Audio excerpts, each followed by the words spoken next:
초월적 감성학 제2절 시간에 대하여 4. 시간 개념에 대한 형이상학적 해설. 시간은 1. 어떤 경험으로부터 추출된 경험적 개념이 아니다. 왜냐하면 만약 시간 표상이 기초에 놓여 있지 않다면 동시적임이나 잇따름 자체가 지각되지 못할 것이니 말이다. 오로지 시간을 전제하고서만 우리는 몇몇의 것이 동일한 시간에, 동시에 또는 서로 다른 시간에 잇따라 있음을 표상할 수 있다. 2. 시간은 모든 직관의 기초에 놓여 있는 필연적 표상이다. 우리는 현상들 일반과 관련해서 시간으로부터 현상들을 완전히 제할 수 있을지는 몰라도 시간 자체를 제거할 수는 없다. 시간은 그러므로 선언적으로 주어져 있는 것이다. 시간에서만 현상들의 모든 현실성은 가능하다. 현상들은 모두 없어질 수 있어도 그러나 이 현상들을 가능하게 한 보편적인 조건으로서 시간 자체는 제거될 수 없다. 3. 이 선언적 필연성 위에 시간 관계들의 증명한 원칙들 내지 시간 일반의 공리들의 가능성 또한 기초한다. 시간은 오로지 하나의 차원을 갖는다. 서로 다른 시간들은 동시에 있지 않고 잇따라 있다. 서로 다른 공간들이 잇따라 있지 않고 동시에 있는 것과 같은 이치로. 이런 원칙들은 경험으로부터 이끌어낼 수 없다. 왜냐하면 경험은 엄밀한 보편성도 명증한 확실성도 줄 수 없겠으니 말이다. 우리가 말할 수 있는 것은 보통의 지각은 그것이 그러하다고 가르쳐 줄 뿐, 그러해야만 한다고 가르쳐 주지는 않는다는 것이다. 이 시간의 원칙들은 그 아래에서 도대체가 경험들이 있을 수 있는 규칙들로서 타당한 것으로 경험에 앞서 우리를 가르치는 것이지 경험을 통해 우리를 가르치는 것이 아니다. 4. 시간은 논변적인 또는 사람들이 그렇게 부르듯 보편적인 개념이 아니라 감성적 직관의 순수 형식이다. 서로 다른 시간들은 동일한 시간의 부분들일 따름이다. 그런데 오직 단 하나의 대상에 의해서만 주어질 수 있는 표상은 직관이다. 서로 다른 시간들은 동시에 있을 수 없다는 명제를 또한 하나의 보편적 개념으로부터 이끌어낼 수는 없다. 이 명제는 종합적인 것으로 개념들에서만 생길 수 없다. 그러므로 이 명제는 시간의 직관과 표상 중에 직접적으로 함유되어 있다. 5. 시간의 무한성은 다름 아니라 시간의 모든 일정한 크기는 단지 기초에 놓여 있는 유일한 시간에 제한함으로써만 가능하다는 것을 의미한다. 그러므로 근원적 표상 시간은 무제한적으로 주어져야만 한다. 그러나 그것의 부분들 자체가 한 대상의 각 크기가 오로지 제한을 통해서만 일정하게 표상될 수 있는 것은 전체 표상은 개념들에 의해 주어지는 것은 아니므로, 왜냐하면 개념들이란 단지 부분 표상들만을 함유하므로 그것들의 기초에 직접적인 직관이 놓여 있어야만 한다. 5. 시간 개념에 대한 초월적 해설. 나는 본래 초월적 해설을 간결하게 하기 위해서 형이상학적 해설 조항에 넣었기에 위에서 말한 셋째 항목을 끌어올 수 있다. 이제 여기서 나는 변화의 개념 및 이와 함께 장소의 변화로서 운동의 개념이 오직 시간 표상을 통해서만, 그리고 시간 표상 안에서만 가능하다는 사실을 덧붙인다. 곧 만약에 이 표상이 선언적인 내적 직관이 아니라면 어떤 개념도 그것이 무엇이 됐든 변화가 가능함을, 다시 말해 동일한 객관에서 모순 대립적인 수러들, 예컨대 한 장소에 있으면서 그 사물이 동일한 장소에 있지 않음에 결합이 가능함을 이해시킬 수 없을 것이라는 것이다. 오직 시간상에서만 두 모순 대립적인 규정들이 한 사물 안에서 곧 잇따라 마주칠 수 있는 것이다. 그러므로 우리의 시간 개념은 적지 않게 효용이 큰 일반 운동 이론이 서술하는 많은 선험적 종합 인식의 가능성을 설명해 준다. 6. 이상의 개념들로부터 나오는 결론. 시간은 스스로 독립적으로 존속하는 무엇도 아니고 사물들의 객관적인 규정이므로, 그러니까 우리가 사물들에 대한 직관의 모든 주관적인 조건들을 도외시해도 여전히 사물들에게 남을 그런 어떤 것도 아니다. 왜냐하면 첫 번째 경우의 것이라면 시간은 현실적인 대상이 없이도 현실적으로 있는 무엇일 터이니 말이다. 반면에 두 번째 경우에 대해서 말하자면 사물들 자신에 속하는 하나의 규정 내지 질서로서의 시간은 대상들의 조건으로서 대상들의 선행할 수도 없겠고 선험적으로 종합 명제들을 통해 인식되고 직관될 수도 없겠으니 말이다. 이에 반해 이런 일은 시간이 다름 아니라 그 아래에서 모든 직관이 우리에게서 일어날 수 있는 주관적 조건인 경우에는 충분히 일어난다. 왜냐하면 그때 내적 직관의 이 형식은 대상들에 앞서서, 그러니까 선험적으로 표상될 수 있기 때문이다. 시간은 다름 아닌 내감의 형식, 다시 말해 우리 자신과 우리의 내적 상태를 직관하는 형식이다. 왜냐하면 시간은 외적 현상들의 규정일 수 없기 때문이다. 시간은 형태나 위치 따위에 속하지 않으며 반면에 시간은 우리의 내적 상태에서 표상들의 관계를 규정한다. 그리고 이 내적 직관은 아무런 형태도 주지 않기 때문에 바로 그 때문에 우리는 또한 유추로서 이 결함을 메우고자 한다. 곧 우리는 시간 계기를 무한히 뻗어나가는 하나의 선으로 표상하는데 이 선 위에서 잡다한 것들이 오로지 1차원적일 뿐인 하나의 계열을 형성한다.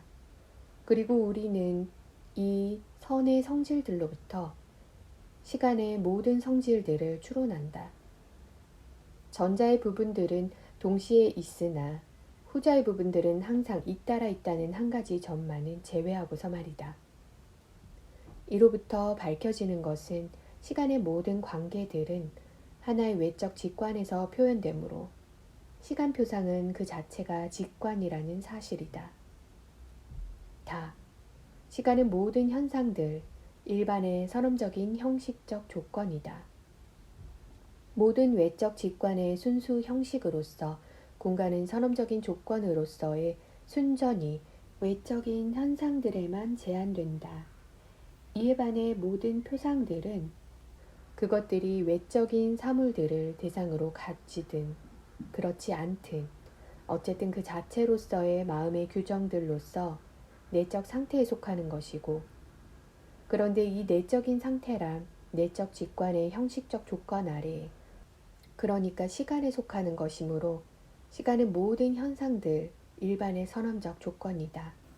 좀 더 정확히 말하자면 우리의 영혼의 내적 현상들의 직접적인 조건이고, 바로 그렇기에 간접적으로 또한 외적 현상들의 조건이다.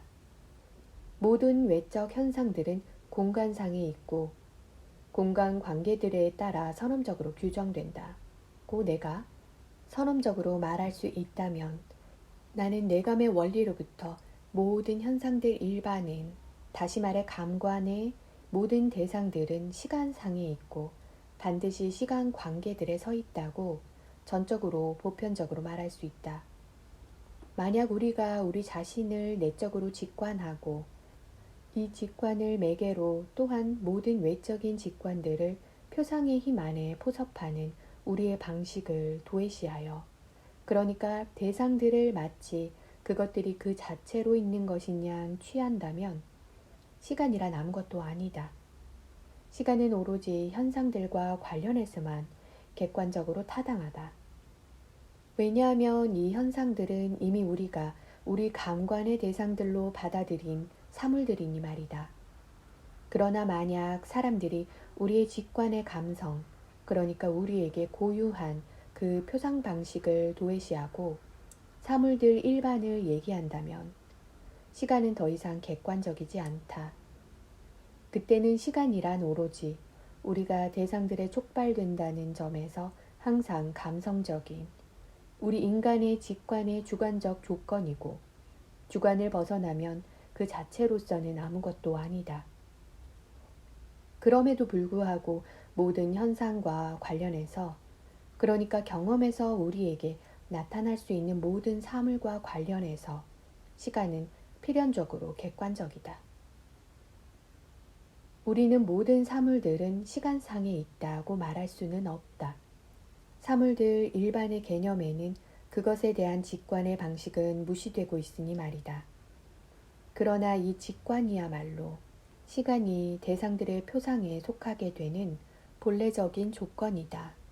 그래서 이 조건을 저 개념에 덧붙여 현상, 곧 감성적 직관의 대상으로서 모든 사물들은 시간상에 있다고 한다면, 이 원칙은 충분히 객관적 정당성과 선험적 보편성을 갖는다. 따라서 우리의 주장들은 시간의 경험적 실제성을, 다시 말해 언제든 우리의 감관에 주어짐직한 모든 대상들과 관련해 객관적 타당성을 가르쳐준다. 우리의 직관은 항상 감성적이므로 시간 조건에 종속하지 않을 어떠한 대상도 결코 경험에서 우리에게 주어질 수는 없는 것이니 말이다. 이에 반해 우리는 시간의 절대적 실제성에 대한, 곧 시간은 우리의 감성적 직관의 형식이라는 점을 고려할 필요 없이 사물들의 조건 내지는 속성으로서 사물들의 단적으로 부속한다는 모든 주장을 거부한다. 사물들 자체에 속하는 그러한 속성들은 감관을 통해서는 우리에게 주어질 수도 없다. 그러므로 여기에 시간의 초월적 관념성이, 즉 우리가 감성적 직관의 주관적 조건들을 도외시한다면 시간은 아무것도 아니고, 대상들이 그 자체에는 우리 직관과의 관계 없이는 실제적으로도 속성적으로도 귀속될 수 없다는 사실이 성립한다. 그럼에도 이 관념성은 공간의 관념성이 그러하듯이 감각의 절취들과 견주어서는 안 된다. 왜냐하면 우리는 이 감각의 경우에는 이 수러들이 속성을 이루는 그 현상 자체에 관해 그 현상이 객관적 실제성을 갖는다고 전제하는데, 저 시간의 경우에는 그것이 이 순전히 경험적인 경우, 다시 말해 사람들이 대상 자체를 한낱 현상으로 간주하는 경우 이외에는 객관적 실제성이 전혀 없기 때문이다. 이 점에 관해서는 앞에 제1절의 주석을 참조할 수 있을 것이다. 7해명. 시간에게 경험적 실제성은 인정하되 절대적 초월적 실제성은 거부하는 이 이론에 대해 분별 있는 사람들로부터 일치된 비난을 들었기에 나는 이 고찰들에 익숙하지 못한 여느 독자들에게도 그런 비난이 응당 있을 것임을 안다. 그러므로 그 비난은 이러하다. 변화들은 실제적이다. 사람들이 모든 외적 현상들과 그것들의 변화를 부인하려 한다 해도 우리 자신의 표상들의 전변이 이것을 증명한다. 그런데 변화들은 오로지 시간상에서만 가능하다. 따라서 시간은 실제적인 어떤 것이다. 이런 비난에 대한 응답은 하나도 어려울 게 없다. 나는 이 논변 전체에 동의한다. 시간은 물론 실제적인 무엇, 곧 내적 직관의 실제적 형식이다. 그러므로 시간은 내적 경험과 관련하여 주관적 실제성을 갖는다. 다시 말해 나는 실제로 시간 표상과 시간상의 나의 규정들에 대한 표상을 가지고 있다. 그러므로 시간은 실제로 객관으로 볼 수 없고 나 자신을 객관으로서 표상하는 방식이라고 할 수 있다. 그러나 만일 나 자신 또는 다른 어떤 존재자가 이러한 감성의 조건 없이도 나를 직관할 수 있다면 우리가 지금 변화라고 표상하는 바로 이 규정들은 거기에서 시간 표상이, 그러니까 또한 변화의 표상이 전혀 생기지 않는 그런 인식을 줄 터이다. 그러므로 우리의 모든 경험의 조건으로서 시간의 경험적 실제성은 유효하다. 다만 시간의 절대적 실제성만은 이상에서 논의된 대로 인정할 수 없다. 시간은 우리의 내적 직관의 형식 이외의 아무것도 아니다. 만일 시간에서 우리 감성의 특수한 조건이라는 성격을 뺏는다면 시간이라는 개념 또한 사라질 것이다. 시간은 대상들 자체에 달려있는 것이 아니라 순전히 그것들을 직관하는 주관에 달려있는 것이다. 그러나 이런 비난이 공간의 관념성 이론에 대해서는 명백한 반론을 할 줄 모르는 이들로부터조차도 그토록 일치되게 행해진 이유는 이렇다. 그들은 공간의 절대적 실제성을 명증적으로 제시할 수 있기를 기대할 수 없었던 것이다. 왜냐하면 그들에게는 외적 대상들이 실제함은 결코 엄밀하게 증명될 수 없다고 하는 관념론이 마주해 있음이 말이다. 이에 반해 우리 내감의 대상, 곧 나 자신과 나의 상태의 실제함은 의식을 통해 직접적으로 명백하다. 전자들은 순전히 가상일 수 있겠지만 그들의 생각에 따르면 후자는 부인할 수 없는 실제하는 어떤 것이겠다. 그러나 그들은 양자 모두 이렇다는 사실을 생각하지 못했다. 그 양자가 표상으로서 실제함은 부정할 수 없지만 그럼에도 그것들은 한낱 현상에 속할 따름이며 이 현상은 항상 두 면을 갖는다. 한 면에서는 객관 그 자체가 고찰되고 그것을 직관하는 방식은 고려하지 않고 그 때문에 항상 그것의 성질은 문제성 있는 것으로 남지만 다른 면에서는 이 대상에 대한 직관 형식이 주시되는데 그 형식은 대상 그 자체에서가 아니라 그것이 그에게 현상하는 주관에서 찾아져야만 하며 그럼에도 이 대상의 현상에 실제로 그리고 필연적으로 속해 있는 것이다. 그러므로 시간과 공간은 무엇보다도 순수 수학이 공간 및 그것의 관계들의 인식과 관련해 빛나는 예를 보여주듯이 그로부터 여러 종합적 인식들을 선험적으로 길러낼 수 있는 두 인식 원천이다. 그것들은 곧 둘 다 모든 감성적 직관의 순수한 형식들이고 그로써 선험적 종합 명제들을 가능하게 한다. 그러나 이 선험적 인식 원천들은 바로 그것들이 순전히 감성의 조건들이기 때문에 스스로 자기 한계, 곧 그것들은 현상으로서 고찰되는 한에서의 대상들과만 관계하며 사물들 그 자체를 서술하는 것은 아니라는 한계를 정한다. 저 현상들만이 그것들의 타당성의 영역이며 사람들이 여기를 넘어서면 그것들의 어떠한 객관적 사용도 불가하다. 그렇지만 공간과 시간의 이 실제성은 경험인식의 안정성을 저촉하지 않는다. 왜냐하면 우리는 이 형식들이 사물들 그 자체에 속하든 필연적으로 이 사물들에 대한 우리의 직관에 속하든 그것을 확신하기 때문이다. 그에 반해 공간 시간의 절대적 실제성을 주장하는 사람들은 그들이 그것들을 실제적인 것으로 보든 한낱 속성적인 것으로 보든 경험 원리들 자체와 합일하지 못할 터이다.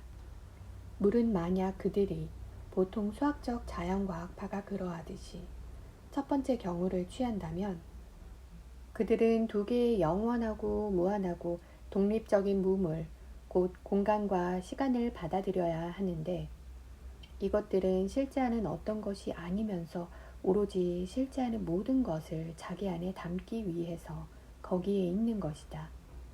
그들이 만약 그 안에 몇몇 형이상학적 자연이론가들이 들어있는 두 번째 파를 취하고 그래서 공간과 시간이 경험에서 비록 추출해서 모호하게 표상된 것이기는 하지만 추상된 현상들의 서로 곁하여 또는 서로 잇따라 있는 관계들이 되어버린다면 그들은 예컨대 공간상에서 실제하는 사물들과 관련한 선험적 수학 이론들의 타당성을, 적어도 명증적 확실성을 부정할 수밖에 없다.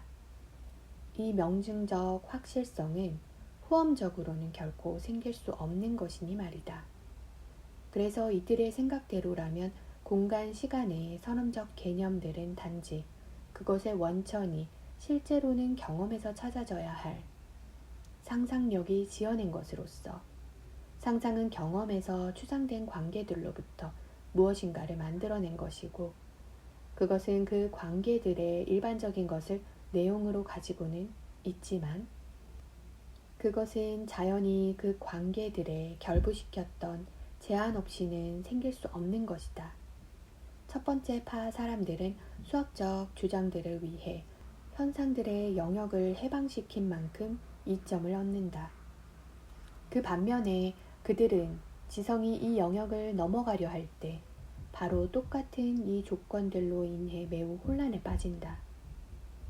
두 번째 파 사람들은 비록 후자와 관련해서 곧 그들이 대상들에 관해 현상으로서가 아니라 순전히 지성과의 관계에서 판단하려고 할 때 그 공간, 시간 표상들이 아무런 방해를 받지 않는다는 이점을 얻기는 하지만, 그들에게는 진정으로 객관적으로 타당한 선험적 직관이 없으므로 선험적인 수학적 인식의 가능성에 대한 근거를 제시할 수도 없고, 경험 명제들을 저 수학적 주장들과 필연적으로 일치시킬 수도 없다.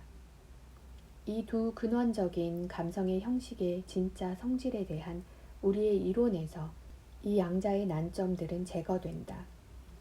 끝으로 초월적 감성학이 이 두 요소, 곧 공간과 시간 외에 더 이상의 것을 내용으로 가질 수 없음은 감성에 속하는 여타의 모든 개념들이 이 두 가지를 통합시키는 운동 개념조차도 경험적인 어떤 것을 전제한다는 사실로부터 명료하다. 운동이라는 것은 움직이는 어떤 것에 대한 지각을 전제로 하는 것이다. 그러나 그 자체로 고찰된 공간상에는 아무런 움직이는 것도 없다. 그러므로 움직이는 것은 공간상에서 오로지 경험에 의해서만 발견되는 무엇, 그러니까 경험적 자료이어야만 한다. 이와 마찬가지로 초월적 감성학은 변화라는 개념을 선험적인 자료로 계산해 넣을 수 없다. 왜냐하면 시간 자체는 변화하는 것이 아니고 시간상에 있는 무엇인가가 변화하는 것이니 말이다. 그러므로 이 변화를 위해서는 연을 현존하는 것과 그것들의 연이음에 대한 지각, 그러니까 경험이 요구된다. 8. 초월적 감성학에 대한 일반적 주해. 1. 가능한 한 분명하게 하기 위해 우선 필요한 것은 일체의 오해를 예방하기 위해서 감성적 인식 일반의 기본 성질에 관한 우리의 견해가 무엇인가를 설명하는 일이다. 그래서 우리가 말하고자 했던 것은 이렇다. 우리의 모든 직관은 다름 아니라 현상에 대한 표상이고, 우리가 직관하는 사물들은 우리가 그 사물들을 그런 것이라고 직관하는 그 자체가 아니며, 그것들의 관계들도 그 자체로는 그것들이 우리에게 현상하는 그대로가 아니며, 또 우리가 우리 주관이나 단지 감관 일반의 주관적 성질을 제거한다면 공간, 시간상의 관계들의 모든 관계들, 그리고 심지어는 공간, 시간조차도 사라져버릴 것이다. 그러니까 모든 것은 현상인 것으로서 그 자체로가 아니라 오직 우리 안에 실존할 수 있는 것이다. 그 자체로, 그리고 우리 감성의 일체의 이 수용성과는 별도로 대상들이 어떤 사정에 놓여 있는가는 우리에게 전혀 알려져 있지 않다. 우리는 그것들을 지각하는 우리의 방식, 즉 우리에게 고유한, 비록 모든 사람에게 속하기는 하지만 모든 존재자에게 필연적으로 속하는 것은 아닌 방식 외에는 아무것도 알지 못한다. 우리는 오로지 이 방식과만 상관한다. 공간과 시간은 그 방식의 순수 형식들이고, 감각, 일반은 그 진료이다. 전자를 우리는 오로지 선험적으로, 다시 말해 모든 현실적인 지각에 앞서 인식함으로 그것을 순수 직관이라 일컫는다. 그러나 후자는 우리 인식에서 후험적인 인식, 다시 말해 경험적 직관이라 일컫는 것을 이루는 그런 것이다. 전자는 우리의 감성에 단적으로 필연적으로 속하며 우리의 감각들이 어떤 종류의 것이든 상관없이 그러한데 감각들이란 서로 매우 다를 수 있다. 우리가 우리의 이 직관을 최고도로 분명하게 할 수 있다 하더라도 그로써 우리가 대상들 그 자체의 성질에 더 가까이 접근하게 되는 것은 아니다. 우리는 어떤 경우에도 오직 우리의 직관 방식, 다시 말해 우리의 감성만을 완벽하게 인식할 터이고 이것도 언제나 오직 주관에 근원적으로 속해 있는 공간, 시간이라는 조건들 아래에서만 그럴 수 있으니 말이다. 그러하니 대상들을 그 자체가 무엇일지는 유일하게 우리에게 주어지는 그것들의 현상에 대한 최고로 명료한 인식을 통해서도 결코 알려지지 않을 터이다. 우리의 전 감성은 사물들에 대한 모호한 표상에 불과한 것으로 그것은 오로지 사물들 그 자체에 속하는 것만을 포함하되 단지 우리가 의식상으로는 분석하지 않는 징표들과 부분 표상들의 집적 가운데서 그런 것을 포함한다고 하면 감성과 현상 개념의 날조이며 그것은 감성과 현상에 대한 전 이론을 쓸모없고 공허하게 만든다. 불분명한 표상과 분명한 표상의 구별은 한낱 논리적인 것으로 내용과는 상관이 없다. 건전한 지성이 사용하는 법의 개념은 의심할 바 없이 섬세한 사변이 거기에서 전개시킬 수 있는 것과 똑같은 것을 포함하고 있을 뿐이다. 다만 일상적인 실천적 사용에서 사람들은 이 사상 안에 있는 이 잡다한 표상들을 의식하고 있지 못할 뿐이다. 그렇기 때문에 우리는 일상적 개념은 감성적인 것으로 한낱 현상만을 포함한다고 말할 수는 없다. 법이란 전혀 현상할 수 없는 것으로 그것의 개념은 지성 중에 있고 행위들 그 자체에 속하는 그 행위들의 성질, 도덕적인 성질을 표상하는 것이니 말이다. 그 반면에 직관 중에 물체라는 표상은 어떠한 대상 그 자체에 속함직한 전혀 아무것도 포함하고 있지 않으며 순전히 무엇인가의 현상이고 우리가 그것에 의해 촉발되는 그 방식 그리고 우리 인식 기능의 수용성은 감성이라고 일컬어지지만 그럼에도 대상 그 자체에 대한 인식과는 사람들이 설령 저것 현상을 근저에까지 파고 들어간다 할지라도 여전히 천양지차가 있다.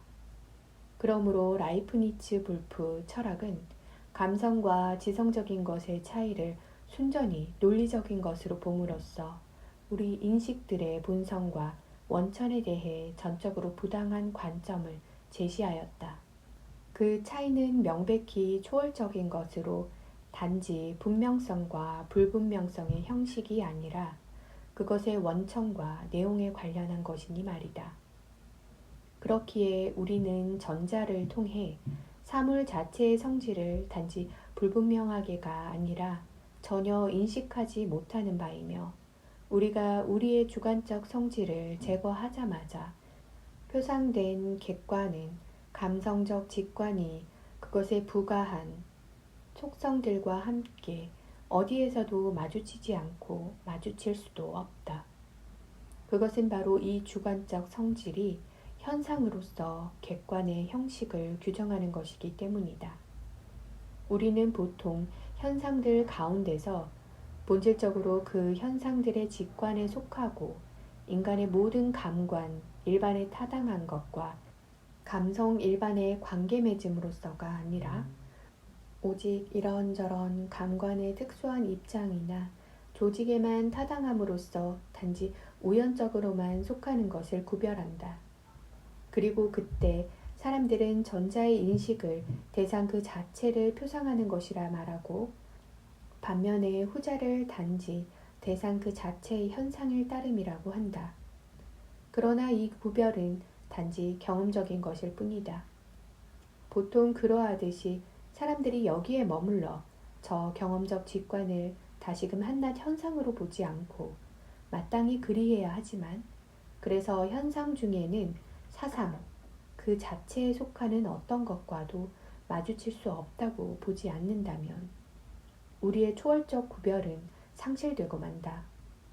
그러면 그때 우리는 우리가 대상들을 제 아무리 깊이 탐구한다 하더라도 감성세계에서는 어디서나 현상들 이외에는 어떤 것도 다룰 수 없음에도 사물들 자체를 인식한다고 믿는다. 그래서 우리는 무지개를 여우비가 내릴 때의 순전한 현상이라 일컬으면서 이 비를 사상, 그 자체라 일컫게 되는데, 우리가 이 후자의 개념을 물리적으로 이해하는 한에서 이런 말은 옳다. 즉, 그것이 일반적인 경험에서 감관들과의 어떤 위치에서도 직관 중에서 다르게가 아니라 그렇게 규정되는 것인 한에서 이런 말은 옳다. 그러나 우리가 이 경험적인 것 일반을 취하여 이것이 모든 인간의 감관과 일치함을 돌아보지 않고 과연 이것이 하나의 대상 그 자체를, 물방울들을 말하는 것이 아니다. 이것들도 현상들로서 이미 경험적인 객관이니 말이다. 표상하는가를 묻는다면 표상의 대상과의 관계 맺음에 대한 이 물음은 초월적인 것으로, 이 물방울들이 순전한 현상들인 것은 말할 것도 없고, 그것들의 둥근 형태, 또한 이것들이 떨어지는 공간조차도 그 자체로는 아무것도 아니고 우리의 감성적 직관의 순전한 변양이거나 토대일 뿐이다. 그러나 그 초월적 객관은 우리에게 알려지지 않은 채로 남아있다. 우리의 초월적 감성학의 두 번째 중요한 관심사는 그것이 한낱 그럴듯한 가설로서 약간의 호의를 얻는 것이 아니라 기관으로서 쓰여야 할 이론에게 언제라도 요구될 수 있을 만큼 그토록 확실하고 의심할 여지가 없다는 점이다. 이 확실성을 온전히 조명하기 위해 우리는 한 예를 들고자 하는데, 거기에서 저것의 타당성이 선명해질 수 있을 것이고, 삶에서 예로 들었던 것을 더 명료하게 하는 데 쓰일 수 있을 것이다. 그래서 공간과 시간을 그 자체로 객관적이고 사물들 그 자체의 가능성의 조건들이라고 가정해보자. 그러면 첫째로 드러나는 바는 이 양자에 대한 선험적이고 명증적이고 종합적인 명제들, 특히 공간에 대한 명제들이 다수 생긴다는 것이고, 그렇기에 우리는 여기서 특별히 이것을 예로 들어 탐구하고자 한다. 기하학의 명제들은 종합적이고 선험적이며 명증적으로 확실하게 인식되므로 여러분은 그러한 명제들을 어디에서 취하며 그러한 단적으로 필연적이고 보편 타당한 진리들에 이르기 위해 우리의 지성은 무엇에 의지하는가를 나는 묻는다. 거기에 개념들에 의하거나 직관들에 의하는 것 이외에 다른 길은 없다. 그런데 이 양자는 선험적으로 주어지거나 후험적으로 주어지는 것이다. 그러나 후자, 곧 경험적 개념들과 이것들이 기반하는 경험적인 직관은 순전히 경험적인, 다시 말해 경험 명제인, 그러니까 기하학의 모든 명제들의 특징인 것과 같은 필연성과 절대적 보편성을 결코 가질 수 없는 그런 종합 명제 외에는 아무것도 제공할 수 없다.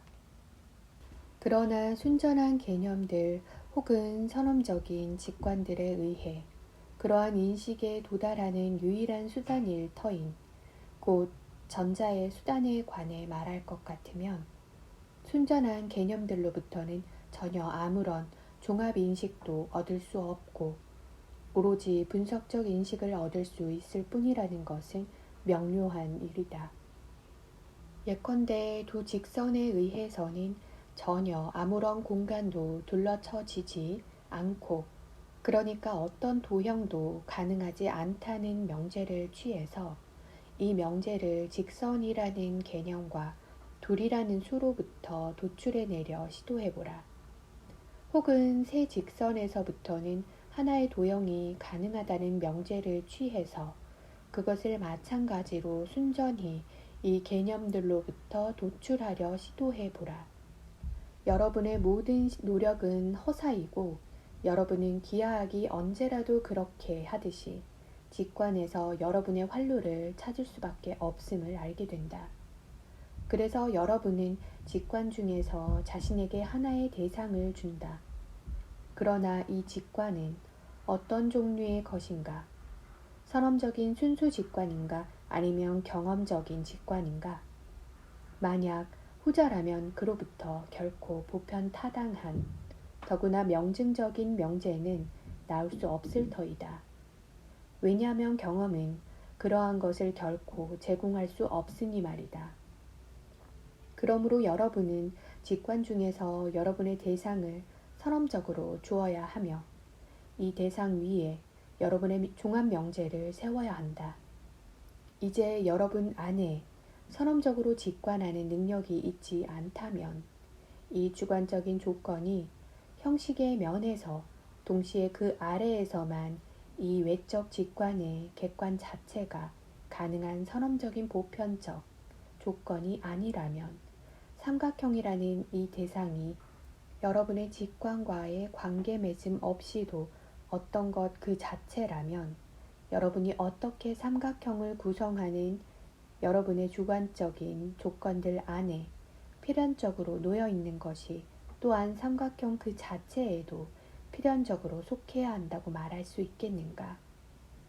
여러분은 새 직선이라는 여러분의 개념에 도형이라는 새로운 것을 전혀 덧붙일 수 없고 그 새로운 것은 그렇기에 반드시 대상에서 만나야 하는 것인데 이 대상은 여러분의 인식에 의해서가 아니라 여러분의 인식에 앞서 주어지는 것이니 말이다. 그러므로 그 위에서만 사물들이 여러분에 대해 외적 대상일 수 있고 이 주관적인 조건들이 없으면 그 자체로는 아무것도 아닌 그런 공간, 그리고 또한 시간, 이 선험적인 조건을 함유하는 여러분의 직관의 순전한 형식이 아니라면 여러분은 외적 객관들에 관해 선험적으로는 전혀 아무런 것도 종합적으로 결정할 수가 없을 터이다. 그러므로 단지 그럴 수 있고 그럼직한 것이 아니며 의심할 여지 없이 확실한 것은 모든 외적 내적 경험의 필연적 조건들로서 공간과 시간은 순전히 우리의 모든 직관의 주관적 조건들이고 따라서 이것들과의 관계에서 모든 대상들은 순전한 현상들이며 이런 식으로 독자적으로 주어지는 사물들이 아니라는 점, 또한 그 때문에 사물들에 대해 그것의 형식에 관해서는 많은 것을 선험적으로 얘기할 수 있지만 이 현상들의 기초에 놓여 있을지도 모른다는 사물들 그 자체에 관해서는 결코 최소한의 것도 말할 수 없다는 점이다. 이 외감과 내감의 그러니까 순전한 현상들로서 감관의 모든 객관들의 관념성에 대한 이 이론을 확증하기 위해 특히 다음의 주의점은 유익하다. 즉, 우리의 인식에서 직관에 속하는 모든 것은 그러므로 인식인 것이 전혀 아닌 쾌, 불쾌의 감정과 의지는 제외하고 다름 아니라 순전한 관계들, 곧 직관에서 장소의 관계들, 연장, 장소들의 변화, 운동, 그리고 그에 따라 이 변화가 규정되는 법칙들, 운동하는 힘들을 포함한다. 그러나 그 장소에 무엇이 현존하는가 또는 무엇이 그것을 장소 변화 외에 사물들 자체에서 작용하게 하는가는 그것으로서 주어지지 않는다. 이제 순전한 관계들에 의해서는 사상 자체가 인식되지 않는다. 그러므로 모름지기 외감을 통해서는 우리에게 순전한 관계의 표상들 외에는 아무것도 주어지지 않기 때문에 이 외감 또한 그 표상에서 오로지 대상의 주관과의 관계만을 포함할 수 있고 객관 자체에 속하는 내적인 것을 포함할 수 없다고 판단해야 한다. 이런 사정은 내적 직관과 관련해서도 마찬가지다. 거기에서 외감들의 표상들이 우리 마음을 채우는 본래적인 재료를 형성하는 경우뿐만이 아니라 우리가 이 표상들을 그 위에 세우는 것이고 경험에서의 이 표상들에 대한 인식보다도 선행하는 것이며 우리가 그 표상들을 마음에서 세우는 방식의 형식적인 조건으로서 기초에 놓여 있는 것인 시간 자체도 이미 잇따름의 관계, 동시적임의 관계, 그리고 잇따름과 더불어 동시적인 것, 고정불변적인 것의 관계들을 포함한다. 그런데 표상으로서 무엇인가를 사고하는 일체의 작용에 선행하는 것은 직관이다. 그리고 직관이 관계 이외에는 아무런 것도 포함하지 않을 때 그것은 직관의 형식이다. 직관의 형식은 무엇인가가 마음에 세워지는 경우 외에는 아무것도 표상하지 않으므로 그것은 마음이 어떻게 자기 활동에 의해 곧 자기의 표상을 세움으로써 그러니까 자기 자신에 의해 촉발되는가 하는 방식, 다시 말해 형식상으로 내감이다. 감관에 의해 표상되는 모든 것은 그러한에서 항상 현상이다. 그러므로 내감은 전혀 인정되어서는 안 되는 것이거나 또는 내감의 대상인 주관은 그의 직관이 순전한 자기활동, 다시 말해 지성적이라면 자기 자신에 대해서 판단할 터인 바대로가 아니라 내감에 의해 오직 현상으로 표상될 수 있을 터이다. 여기에서 모든 어려움은 오로지 어떻게 주관이 자기 자신을 내적으로 직관할 수 있는가에 있다. 그러나 이러한 어려움은 어떤 이론에도 공통으로 있는 것이다. 자기 자신에 대한 의식, 통각은 나에 대한 단순한 표상이다. 그리고 만약 이를 통해서만이 모든 잡다가 주관에 자기활동적으로 주어진다면 그 내적 직관은 지성적일 터이다. 그러나 인간에서 이 의식은 주관에 미리 주어지는 잡다에 대한 내적 직관을 요구하는 것으로 이것이 자발성 없이 마음에 주어지는 방식을 이것과 구별하기 위해 감성이라 일컫는다.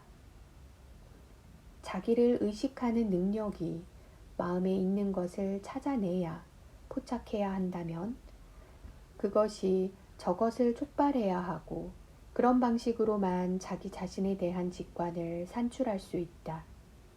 그러나 미리 마음의 기초로 놓여 있는 그것의 형식은 잡다가 마음에 함께 있는 방식을 시간표상에서 규정한다. 그러면 그때 그것은 자기 자신을 직접적으로 자기 활동적으로 표상될 터인 바대로가 아니라 안에서 촉발되는 방식대로 따라서 있는 그대로가 아니라 현상하는 대로 직관한다. 3. 공간과 시간상에서 직관은 그러니까 외적 객관들에 대한 직관뿐만이 아니라 마음에 대한 자기 직관도 양자를 그것이 우리 감관을 촉발하는 대로 다시 말해 현상하는 대로 표상한다고 내가 말할 때 그것은 이 대상들이 순전한 가상이라고 말하려는 것이 아니다. 왜냐하면 현상에서는 항상 객관들이 우리가 그것들에 부과하는 성질들 또한 실제로 주어지는 무엇으로 여겨지기 때문이다. 다만 이 성질을 주는 대상의 주관과의 관계에서 오로지 주관의 직관 방식에 매여 있는 한에서 현상으로서의 이 대상은 객관 자체로서의 대상과는 구별된다. 그래서 물체와 나의 영혼의 현존 조건인 공간, 시간에 맞춰 내가 이 양자를 정립하는 그 공간과 시간의 질은 나의 직관 방식에 있는 것이지 이 객관들 자체에 있는 것이 아니라고 주장할 때 나는 물체들은 순전히 나의 밖에 있는 가상으로서 나타나는 것이고 나의 영혼은 오직 나의 자기 의식의 가상으로 나타나는 것이라고 말하는 것이 아니다. 내가 만약 현상으로 헤아려져야 할 것으로부터 순전한 가상을 만들어낸다면 그것은 나 자신의 과실일 터이다. 그러나 이런 일은 우리의 모든 감성적 직관의 관념성의 원리에 의해서 일어나지 않는다. 오히려 만약 사람들이 저 표상 형식들에게 객관적 실제성을 부과한다면 그로써 모든 것이 순전한 가상으로 변환되지 않음을 피할 수 없다.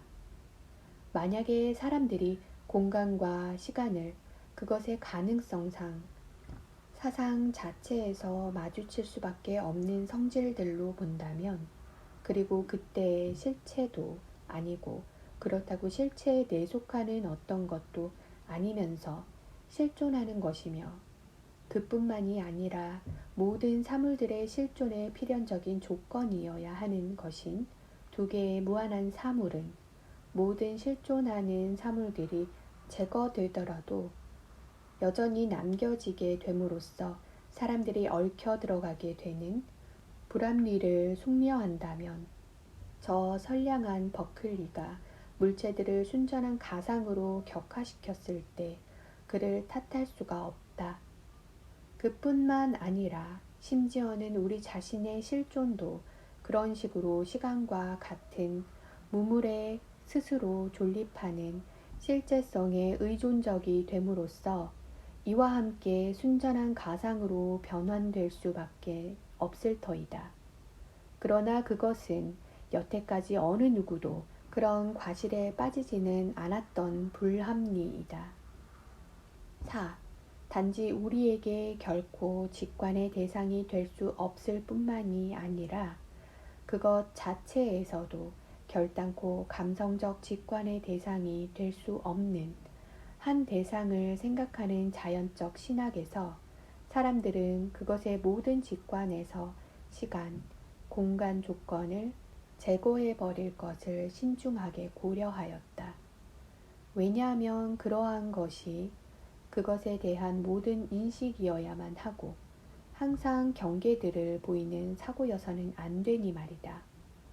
그러나 만약 사람들이 이 두 가지를 미리 사물들 그 자체의 형식으로 만들고 그것도 더구나 사물들 자체는 제거하더라도 그 사물들의 실존의 선험적 조건으로서 남게 되는 그런 형식으로 만들었다면 사람들은 무슨 권리로 이런 일을 할 수 있을까? 모든 현존하는 것 일반의 조건으로서 그것들은 또한 신의 현존의 조건이기도 해야 할 것이기 때문이다. 만약 우리가 그것들을 모든 사물들의 객관적 형식으로 삼으려 하지 않는다면 그것들을 우리의 외적인 그리고 내적인 직관 방식의 주관적 형식들로 삼는 일만 남는다.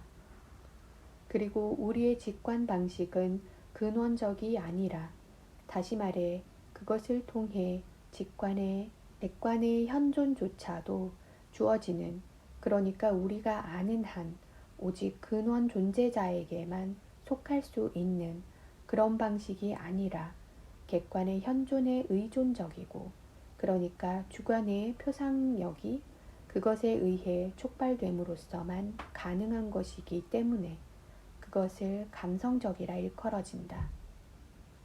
또한 우리는 공간, 시간상에서의 직관 방식을 인간의 감성에 국한시킬 필요는 없다. 모든 유한한 생각에는 존재자는 이 점에서 인간과 반드시 일치할지도 모른다. 물론 우리가 이에 대한 결론을 내릴 수는 없다. 그러나 그렇다고 해서 이 직관 방식이 이런 보편 타당성으로 인해 감성이기를 그치지는 않는다. 그것을 파생적이고 근원적이 아니며 지성적 직관이 아니니 말이다.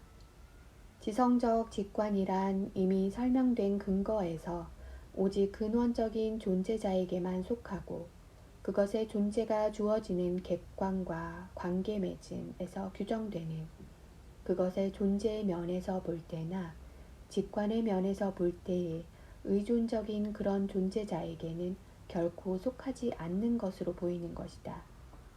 우리의 감성 이론에 대한 이 마지막 주해는 해명으로 볼 것인지 논증으로 볼 것은 아니다. 초월적 감성학의 맺은 말. 이로써 우리는 선험적 종합 명제는 어떻게 가능한가? 라는 초월 철학의 일반 과제 해결에 요구되는 요소 가운데 하나를 가진 셈이다.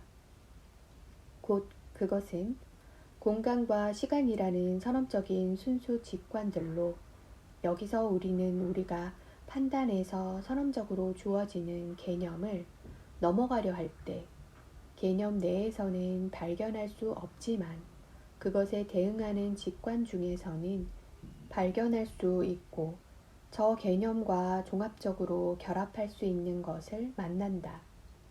그러나 이 판단들은 바로 이런 근거에서 감관의 대상들 이상에는 결코 이를 수 없고 오직 가능한 경험의 객관들에만 타당할 수 있다.